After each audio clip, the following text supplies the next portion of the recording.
Hello and welcome to the Boro Breakdown's October review. It was a month, Tom, where Boro tasted defeat for the first time in the league, but to be fair, we did bounce back in some style against Ipswich on the other side of the international break.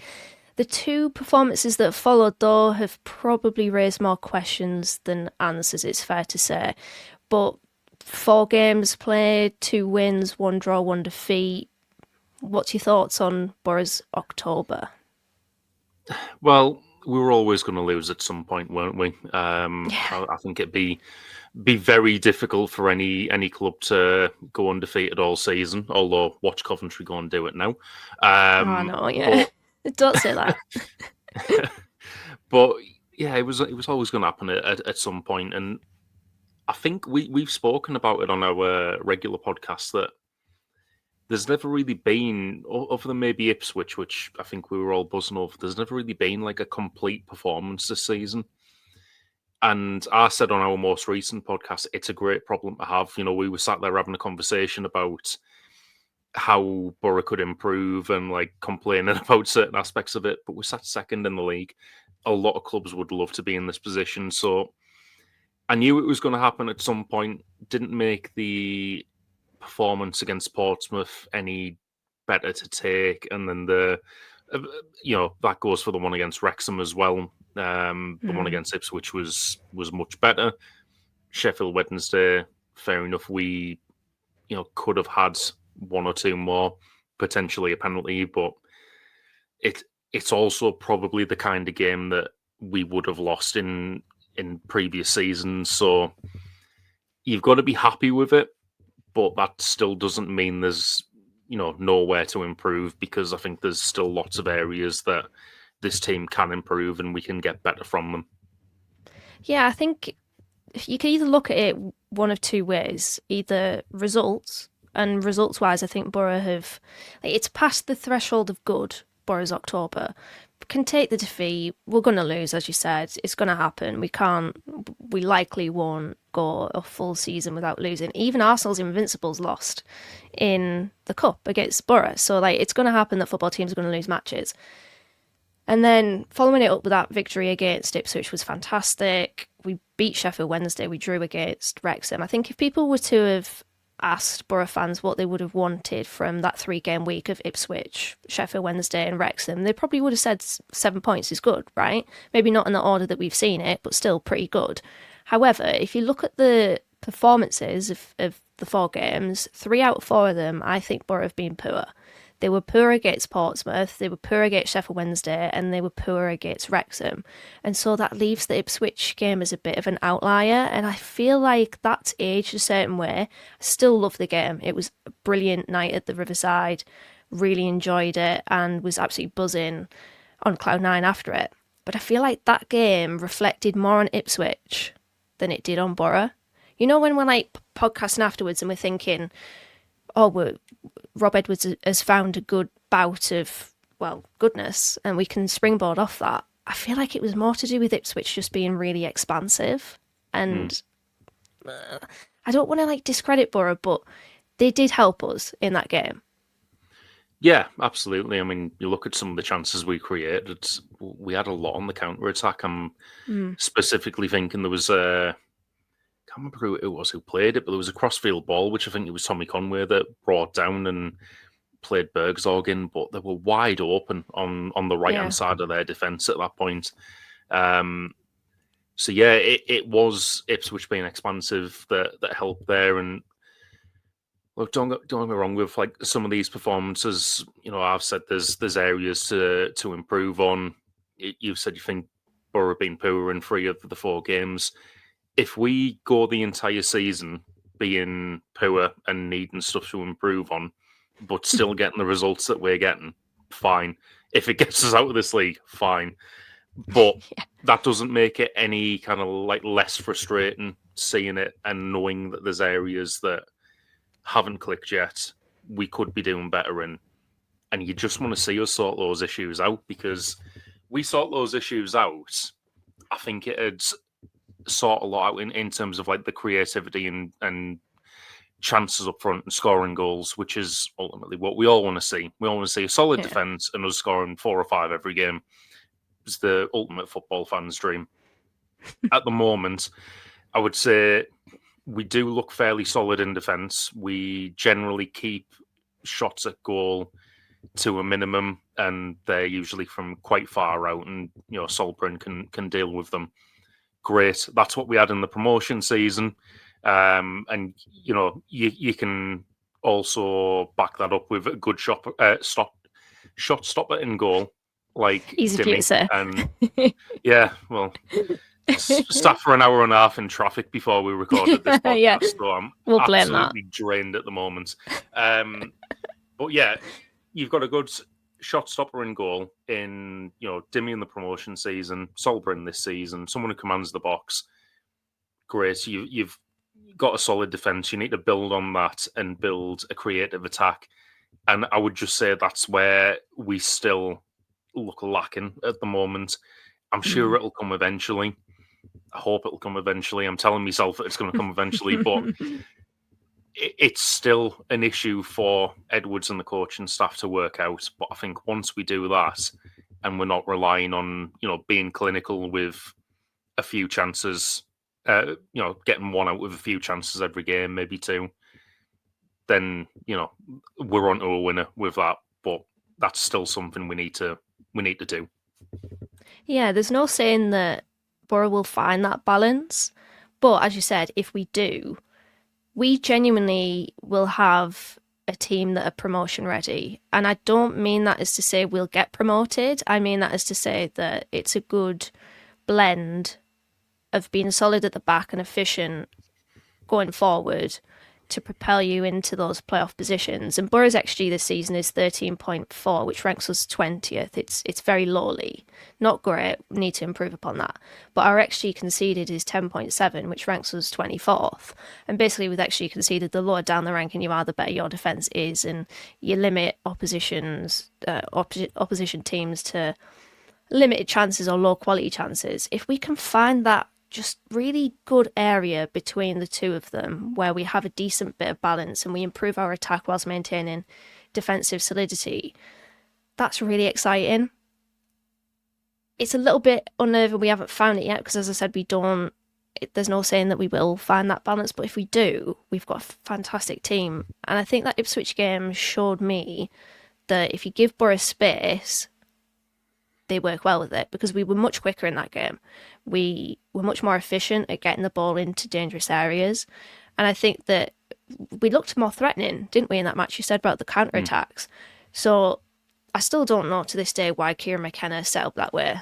A slight bit of arrogance maybe from a parachute payment team where they feel like they could come to the Riverside and just play their way and get away with it, which I can understand to a certain degree. They've got better players than us, a better squad than us, but simply put, there's better teams in the Championship this season, so I feel like all three of them plus Sheffield United are getting a little bit of a reality check.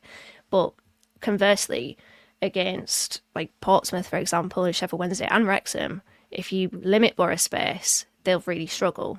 And that familiar foe of Boro against the low block came up yet again. And I don't know, do you feel like we'll find a solution to that? Because as I said on Sunday's podcast, I feel like we need to find it pretty quickly, otherwise we may fall behind other teams. You look at our November fixtures, which we'll touch upon later, tricky.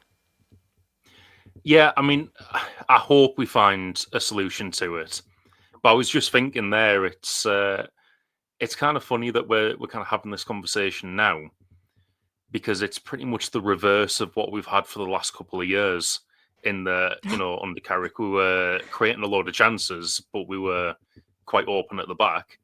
And then now we're quite solid at the back, the best in the league, XG against by the sounds of it, but not creating any chances. So you need to find that middle ground. I think it's quite telling that we are higher up the league with a stronger defence. Because, it's been said in the past that, it's not an attacking team that gets you out of this league, it's a strong defence, and I think Scott Parker's proven that a few times. But we need to find the balance ultimately to become a much more of a well-rounded team. If you can have a strong defence and a strong attack, we'd be flying, we'd be out of this league. But it's whether or not it's going to be solved. I have faith that it will be. I think we've got the right people on the coaching staff, and I think they already know it's a problem as well. You could see us coming out in a different shape after the international break, going to that 4-2-3-1, and I think it is attempts being made to solve the creativity problem. And that, I would say, hasn't really worked that great. And ultimately, we had to go back to 5 at the back against Wrexham to be a bit more solid. And there were other options going forward there. I'm like I say, I think the coaching staff are well aware of the problem, and I would say that I'm confident in them to solve it. I just wish they'd do it quickly. Yeah, same. It's weird actually thinking about just what I make of Boro after this month, because I think coming into it, we were unbeaten. It wasn't until Portsmouth that was scratched off. And I mean, yeah, I can accept that going to Fratton Park, it's difficult. We saw that last season. It is a difficult ground to go to, and it has been for many teams. So I can draw a line under that. But it's just the performances for me that are making me side-eye Boro. I've said before that with Boro's creativity conundrum, shall we say, a lot of the time I think one goal will equal a result, but there's got to be a point where that changes and Boro are going to have to put games to bed. Like the Sheffield Wednesday one, we left the door open for them, and Joe Lumley did have a good game in terms of, I think quality of saves. I can't remember what Sky Sports said. They might have called it like I can't actually remember that. It was a very explosive word they said to describe Joe Lumley's performance. It was more quantity of saves than quality for me. It was the Alan Brown shot that was a very good save, and maybe Conway's in the first half where he had to react to it quickly. But we need to improve that, the creativity. The Portsmouth game, Ian Morris was the player that had the most shots for us. And you're thinking, out of all of the players on the Middlesbrough team, he's just not the person to have those opportunities. It's just, the performances, I do want to see those improve. I don't know if because of them we're going to potentially fall off a little bit. Potentially. I mean, you'd hope our defensive solidity, but yeah, I'm going to start that again. Defensive solidity is going to pay off in keeping us high up the table. But I mean, we do clearly need to solve those creative issues, because if you're not doing that, it is going to come down to really fine margins in games, and whether or not we can keep that going over quick maths, 34 games left. I don't think that's the type of thing any team would be able to do. So, like I say, it's clearly an issue, and one I know the coaching staff are clearly working on, but we really, really need to sort that out, I would say. Yeah, we are still tracking pretty good for the projected playoff points, which is 72 for this season. So we are above that threshold, which is good. We're ticking along really nicely. 34% of the way to the magic number, which is 72 points for a playoff place, which I think everybody would take. We came into the season pretty doom and gloom. Everybody that listened to our season preview podcast knew exactly what we were thinking and feeling about this season. I hope that we can see a little bit of balance being brought about this Middlesbrough side. And I think that we've kind of learnt from this month as well that Rob Edwards doesn't really know his best starting 11. And to be honest, we throughout the majority of October, we were with a 4-2-3-1, and we've moved it to, he matched Wrexham up to play a 3-5-2, started against Portsmouth with a 3-4-2-1. We asked Twitter, and 424 people, which is 4-2-4 is its own formation within itself. Not one that I would want Boro to play, though. Whether they would prefer Boro playing with a back four or a back three. 82% of people voted for a back three, which I'm happy with that. I'm a big advocate for a three at the back. I think it can be a really fluid formation, and when it's played well, it can be effective. But as I said on Sunday, if the wing backs aren't going to get forward, it becomes quite restricted and quite negative. Be keen to hear what you think between a four at the back and a three at the back, and which one you would prefer. I mean, I would always prefer four at the back, purely because I think it's better. It's easier to find more effective wingers to play in that formation than it is to find effective wing backs to play in a five. That being said, I think we are quite restricted with the players we have to choose from. In both formations, to be honest, I think with the 4-2-3-1 that we've been playing, and we talked about this on Sunday, the wingers being Bergzorg and Whittaker, they're both playing on the wrong side essentially for a winger. They'd be both wanting to cut inside all the time, and they are not they're not your traditional wingers. They're not as quick as a winger could be. They're not really going to look to beat the man. They're always going to be looking to cut inside. So then you're looking at the full backs to overlap. Callum Britton can do it, and we've been told by Blackburn fans when he signed, we've signed like one of the best right backs / wing backs in the league. I want to see more from him. I think I mentioned it a couple of podcasts ago. With all the stuff that we were being told, I was expecting a right-footed Ryan Giles with quality crosses into the box, and I haven't seen that yet. Matt Great Targett cross on at the weekend, mind. It was a good cross at the weekend. I just want to see more of that.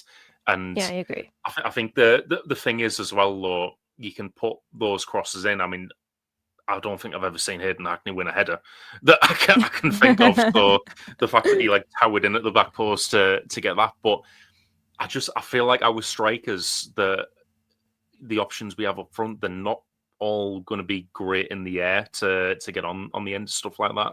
So then you've got to look at different varieties of crosses and try and drill them in or whip them in, and hope they're in the position to do that. Which I think one of the strengths our strikers have is the attacking positioning.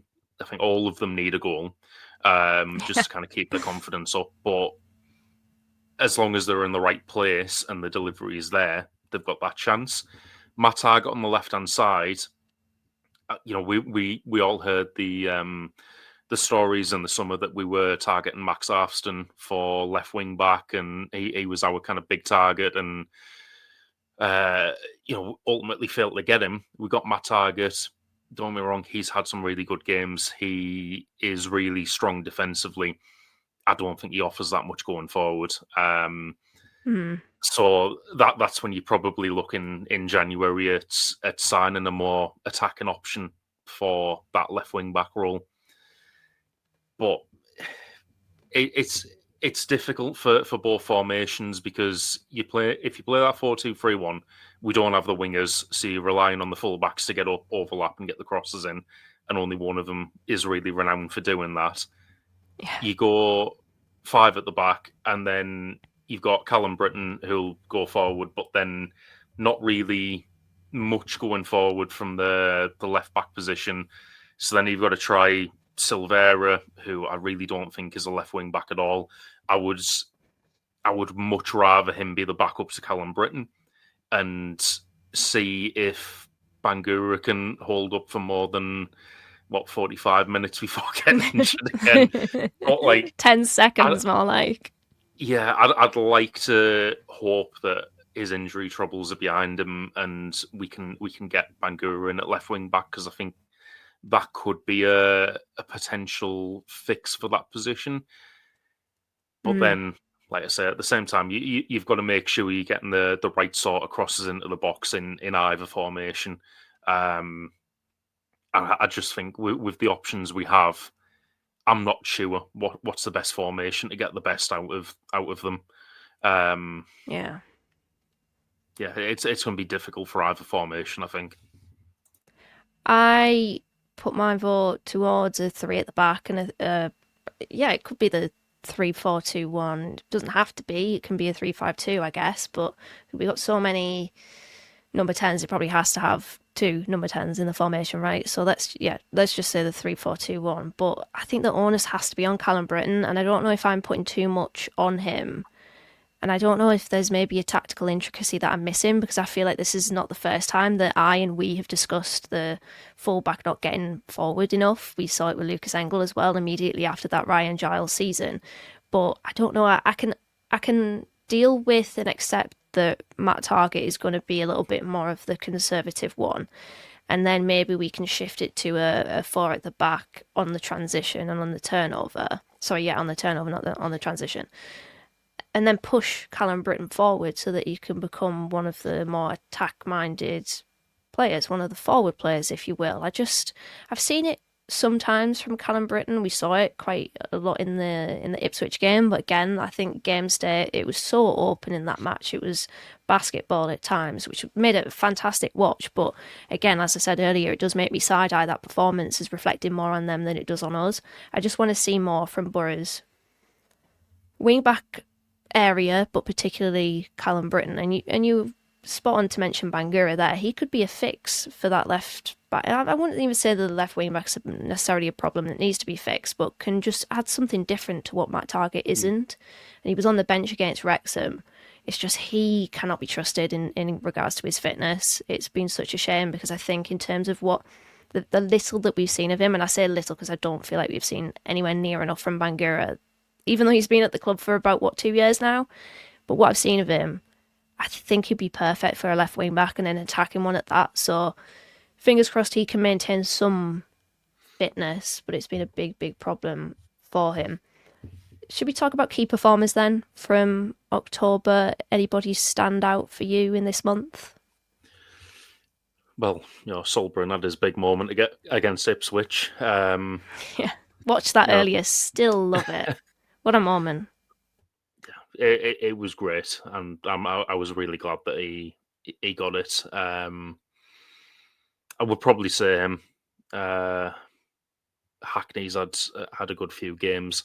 Alan Brown, I think, has been absolutely superb when he stepped into the team. Yeah. Obviously, against Wrexham, he was dropped after 2 games in a week. It was a bit of rotation with everyone there. I think I'd have preferred to have seen him keep his place. I know it's really difficult to keep Aidan Morris out of the team, but at the same time, we're in a really, really good position in centre midfield where Rob Edwards is going to have those sort of selection headaches, and you've got, does Alan Brown keep his place? Does Morris come back in? You've got that serious competition for places now in centre midfield, which we haven't had for a fair while. So, I would say Brown, Bryn, Hackney.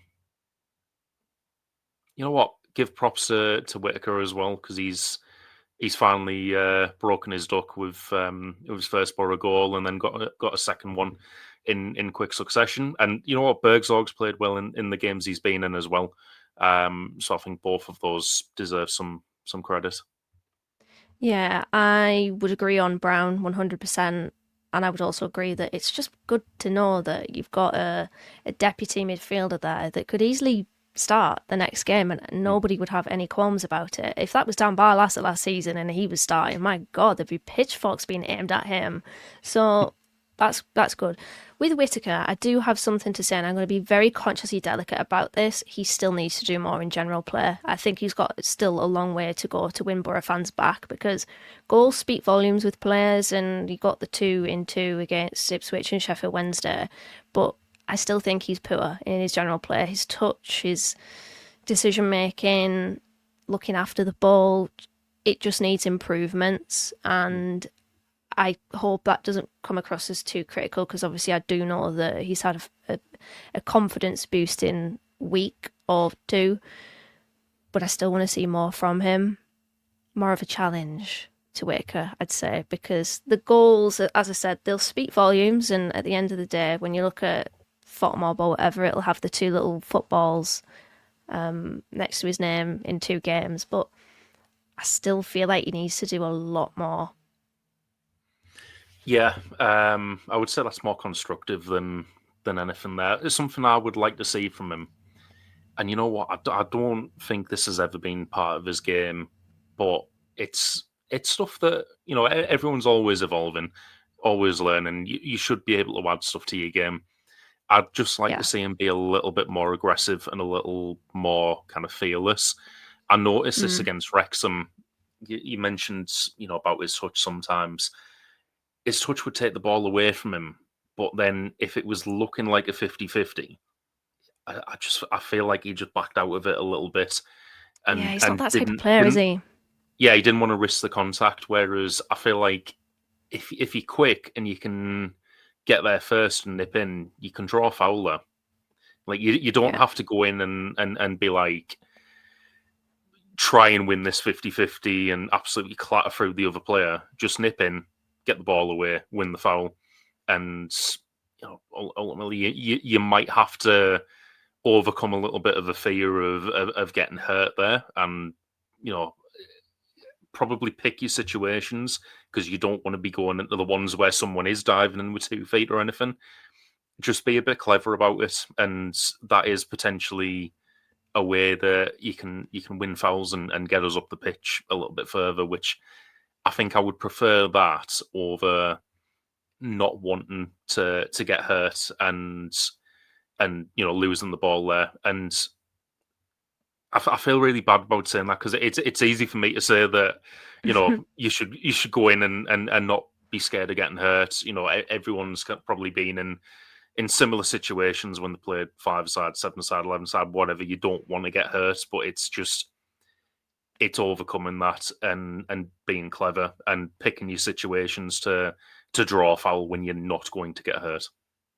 Yeah, you mentioned there about winning fouls. It would win fans over as well. And I don't have an opinion on whether this is right or wrong, but football fans will respond to that. They'll respond to players going in for 50-50s and crunching tackles to set the tone and let them know that you're there. But it's not necessarily that, is it? What you were saying there. It's kind of just, trying to manipulate the situation in your favour. Tommy Conway's very good at it, at just sneaking that foot in and getting ahead of the tackle, and he goes down and then he doesn't get a free kick, he doesn't get a penalty, and then all of a sudden we're wondering whether there's an agenda. Yeah, he gets a yellow card and everyone's like, Tommy Conway diving again. But yeah, it would win fans over. Players that I think I don't know, they've not really not won fans over, but they haven't won fans over either, if that makes sense. I've seen a few question marks around Nipan and Strelitz, and I just wonder, we talk about wanting more from Callum Britton, and maybe there's a degree of like hypocrisy with this, but to be fair, with Callum Britton, he's been in the Championship before, these 2 players haven't. I just wonder, why are we judging a player, or I don't know, being quite critical over a player and airing all of these question marks over them when they've been here for 3 months? And like with the case of Strelitz as well, he didn't have a pre-season with us, he joined on deadline day. And I don't know if this is a valuable point, but when Boro are on the training pitch on international duty or during the international break, he's on international duty with Slovakia, so he doesn't have that time. When there's a little bit of a lull and things have stopped, football stopped for the internationals, Boro can't or don't have the benefit, and Strelitz doesn't have the benefit either, of being with his club. He's with his country. So I've actually seen a bit of Strelitz that I've really liked. You mentioned it after the Preston game, that little shuffle that just evaded the Preston player within like a split second so casually. He's megged 2 players so far this season, David Strelitz. It's just that I think the pace of the game maybe is a little bit behind what he's used to, but that's no surprise. It's new to him. He's clearly very technically gifted, and I think that if Boro can get the ball to him more often, he will show that he's a fantastic player. I'm always sad when he's taken off because I just want to see more from him. I actually thought he was building. I thought he was building, he was getting better. Of course, he had that miss against Ipswich, which he should have scored.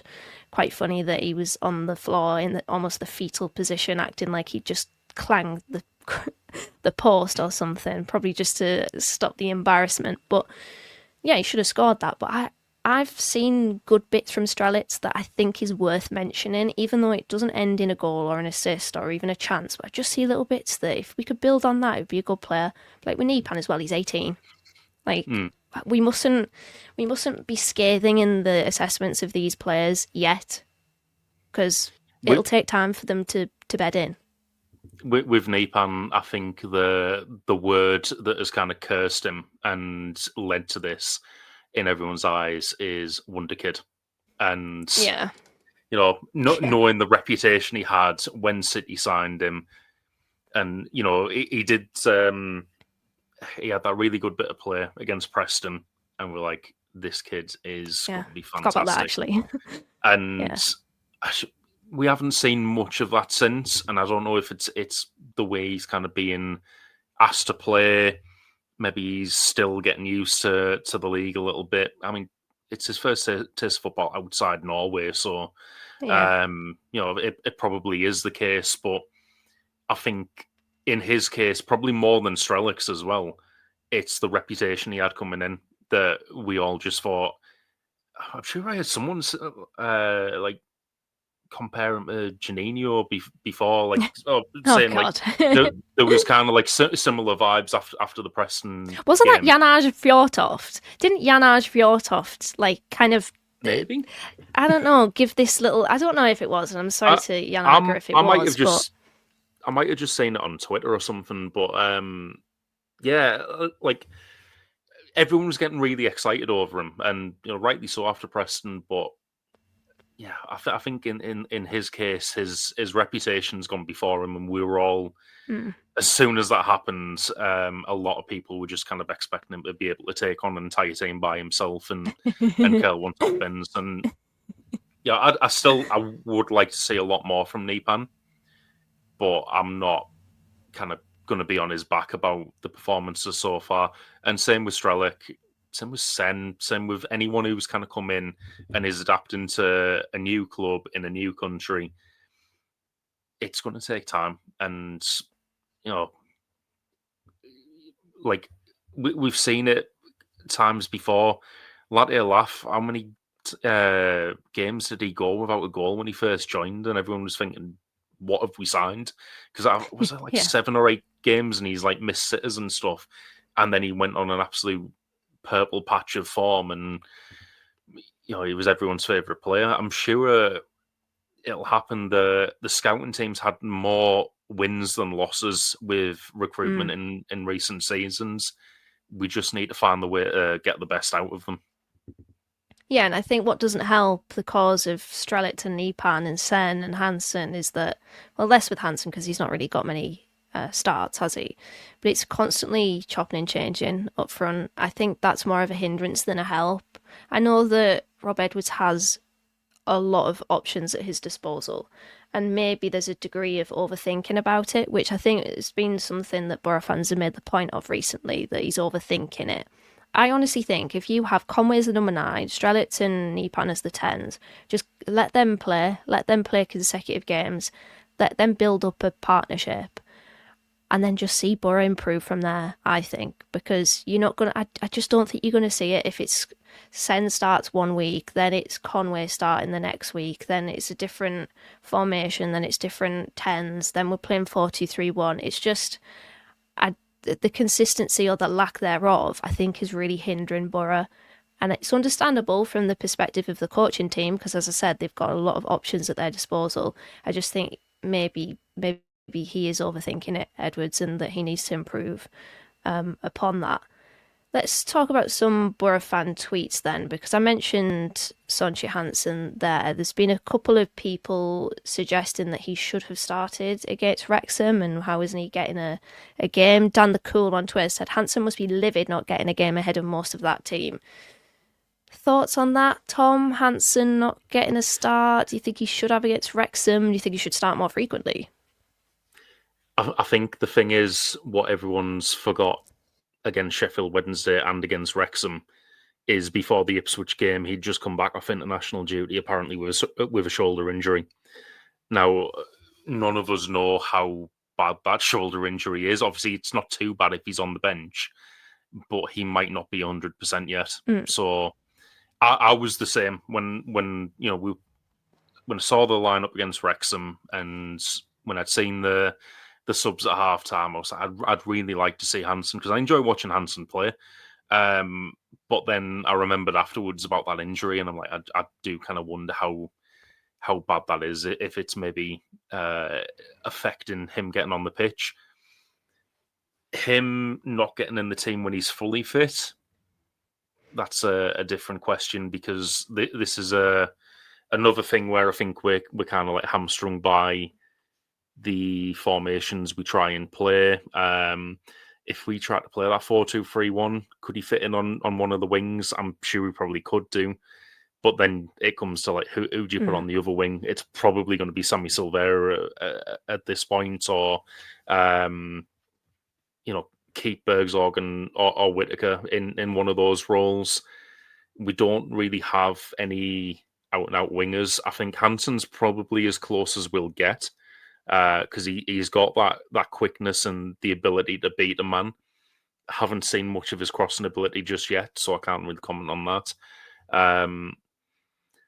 But yeah, I'd like to see him get more of a chance. It's just in what position? Because just to go back to the formation chat earlier, if we go back to was it like 5-3-2 or whatever it was? No, not that. The one with 2 10s. 3-4-2-1. If teams play the way they have been and pack the middle, then we're screwed. And you need the options out wide as well. So I think I'd rather see him in a wide position and see how we can fare there. But yeah, it's an interesting one trying to fit him into the starting 11 at the moment. Yeah, I do wonder with Hansen. I know that when I did my lowdown on him, there was a few fans from Nijmegen saying that his stamina's not the best, his fitness isn't the best, and he's only managed, like, the most minutes he's managed in a game for Boro, 59 minutes, which came at the start of this month against Portsmouth, where he started as one of the 2 10s. Other than that, it's been 25 minutes, 18 minutes, 1 minute, and to be fair, that minute was fantastic against Preston. He scored 45 minutes, 23 minutes, 45 minutes. I think he was taken off at half-time twice this season. So I do wonder if it's maybe just a case with Hansen of him building up his stamina for the Championship, and that doesn't necessarily mean that he can't come off the bench in certain games, and I don't really know why he didn't against... Well, yeah, it could have been the kind of shoulder injury thing, but I don't know if he would have made a big impact. I think it was just the whole team was really struggling against Wrexham just to create, I don't know, a little bit of tempo. I said with Conway, like, he was a miss against Wrexham, but he himself can't change the entire the fortune of the entire Middlesbrough team. It has to be a whole team thing, and a lot of the players need to take responsibility for the way that Wrexham game went. Of course, Rob Edwards took responsibility and ownership of the changes before the game, which I think was admittance, the 4 changes at half-time, that it just didn't work. But the players needed to take responsibility as well and needed to suss out that Wrexham were blocking us centrally, so let's hit them out wide and let's see what we can do with that. And I think it took us too long in the game to do that. And that was a big problem within that football match and made it a really tough watch. I'm not going to lie, it was arse, that game. It was, as I said on Sunday, the second half was better, but how good is better than bad? Because that first half was a stinker, to be fair. On the next Boro fan opinion, we had Martin underneath our one key takeout saying that we are overachieving with the players we have. It's obvious, in brackets, with our terrible XG. Again, Boro bottom... But sorry, we're not bottom for XG. We are 20th for XG with 13.4. We have to sign a quality striker in January. There's a thread on Fly Me to the Moon at the moment, Tom. I know me and you browse the forums quite frequently, and it's about that we need a Gaston Ramirez type signing in January. Do you think that we need a quality striker in the next transfer window? I don't think that's addressing the issue. Martin's mentioned our terrible XG there. I'm not one, like, I'll probably about 50-50 on XG, in that I don't kind of take it as gospel, but then, it's got some merit to it as well. But the thing is, in my job, I literally work with like statistics and metrics, and it's understanding them. So for me, a terrible XG would indicate two things. It would be a striker not being in the right position to get on the end of something and have that chance created in the first place. I don't think our strikers have a problem with attacking movement. The second thing would actually be creating the chance. And I think it's that is the issue. And resolving that would get us more XG. I've not read that thread on Fly Me to the Moon, but a player like Gaston Ramirez would probably solve that issue. Not him though, because we don't want him back. But I think that type of signing in that type of position would solve that XG issue. I don't think it's necessarily the case that we need to go out and splash out on another striker, because ultimately, if you sign another striker and you're not providing them with service, you're still going to end up in the same position that we're in now. So I think it's more you need to sign more creative players. Personally, I'd be looking at wingers in January, or another option for left wing back. If we go in for Max Arston again, and then we've got Arston on one, Breton on the other, that would be a little bit more well balanced. And I think that would probably be the way to go. Yeah, the right wing back as well, for me, needs to be improved upon, the depth behind Callum Britton, just so that Silvera isn't the option there, because I still don't think Silvera is necessarily good enough to be a key part of a promotion chasing championship team. Although I will give him credit, because he's deputised in many different positions, in many different formations, many different waves of games. So credit to him for that. Not like he can just sit there on the sideline and go, nah, I don't fancy playing left wing back here, Rob, sorry. But yeah,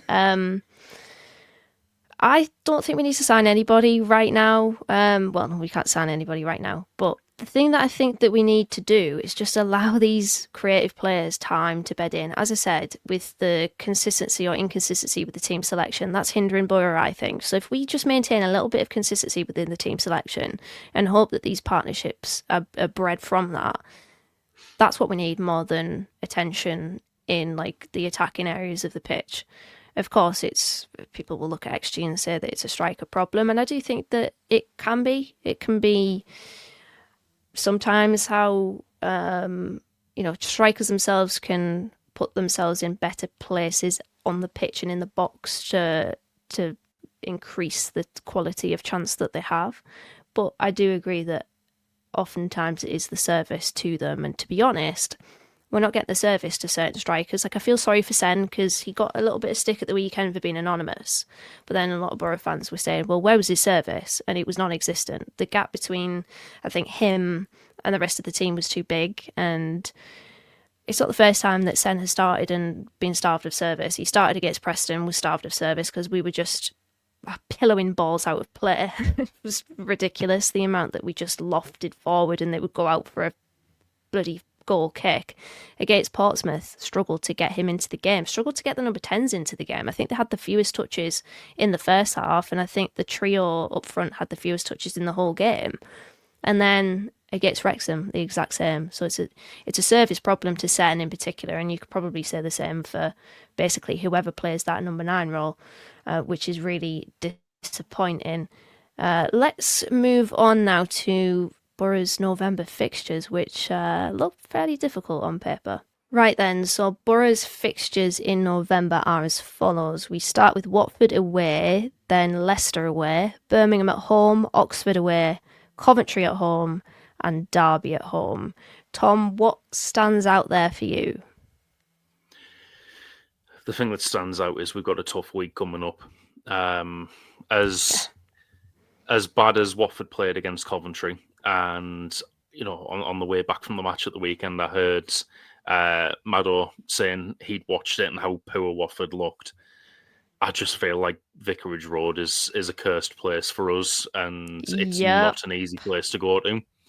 So I'd be very impressed if we can go there and come away with something, ideally a win, but even a draw would do. Then you've got Leicester, who King Power is also a difficult place to go to. We got that win there under Carrick, so maybe we were onto something with playing that 5 at the back formation. Maybe that's something we can do this time and get it. Who knows? Birmingham at home, I expect us to win. And again, this is similar to what I said at the weekend in the post-Wrexham pod. If you want to be challenging, you've got to be beating these teams at home.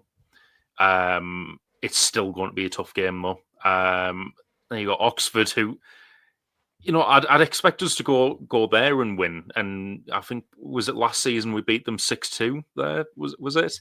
Yeah, it was in that spell where we just decided we were a good football team and started scoring. I think we scored 15 in 3 games. Yeah, but the thing is about Oxford, I haven't watched them recently, but I've seen some of their results recently, and I was like, where are they getting these from? I did watch the one where they beat Bristol City. Then Coventry, that's going to be a really tough one at the Riverside. Stopping that free scoring side from hopefully getting anything. And then Derby, hopefully we can win that. Did we beat them at the Riverside last time? Yeah, I think we did, because it was just after they'd got Eustace. But Eustace always puts out a team that gives a tough game as well. So low block. It's November looking like a really, really tough month for us. I feel like we're going to learn a lot about Boro over this next month, and where we end up at the end of it and how many points we take, I think is probably going to be telling for the rest of the season. Yeah, I think what stands out in November has to be that Coventry game. I was thinking when I saw that they'd won again against Watford, and I watched a little bit of that game. I was watching between that and the Middlesbrough women game. I was thinking, right, okay, so Brighton, anyone? 3-0, Boro defeating their, stopping their unbeaten run. As well, Dana. Yeah. If they do manage to remain unbeaten still by that point, let's have it. Let's have Brighton again. Let's have that happening. That would be fantastic. Under the lights of the Riverside would be brilliant. It'll be a great matchup between two teams that have really set the pace in the Championship this season. But my focus is on Watford, and I completely agree. I think Vicarage Road is absolutely cursed for us. I was thinking the last time that we won there was 2012, but it wasn't. It was that game under Michael Carrick in 2023 in September. We beat them 3-2. But 2 wins in the last 10 meetings against Watford at the Vic. It is not the fixture that I want Boro to have next. It just isn't. It doesn't matter how shit they are. They are a very, very tough opponent for us at their place. And so I'm very unnerved by this football match. I'm not going to lie. I'm fearing that that's an automatic defeat, because too many times we've seen it be a defeat for Boro. And I just think, out of all of the fixtures, it's like Watford away, Bristol City away, Coventry home or away. Anywhere. And who else have we got already? Yeah, Coventry anywhere. And I don't know who else we have a poor record Reading, against. You know what? I would say them, even though they're in League One, Reading. Barnsley at Oakwell. Like, there's certain fixtures that I look at on the calendar and I think, oh fuck, and Watford away is one of them. So I think that we're going to lose on that one. I'm not going to lie. Leicester, they've been really poor, but they've got Fatawu, and I see them as an individual side, and they've got individual quality there with Fatawu that he's guided them through a lot of games this season. So knowing that someone completely different to Fatawu will score, now that I've said that, but I'm going to that game. I hope that we can get a result. I'd be happy with a draw from that one, to be honest. But obviously, a parachute payment team, I don't want to give them any points. I don't. The longer that we can fend off the likes of Leicester, Southampton, Ipswich, the longer that they can just stink out the gaff, the better for the likes of us, for Coventry, for Bristol City, Millwall, those teams that are challenging that don't have the parachute payments. So I think we'll lose against Watford. I think we'll draw against Leicester. I do expect us to beat Birmingham at home. I think we'll beat Oxford away.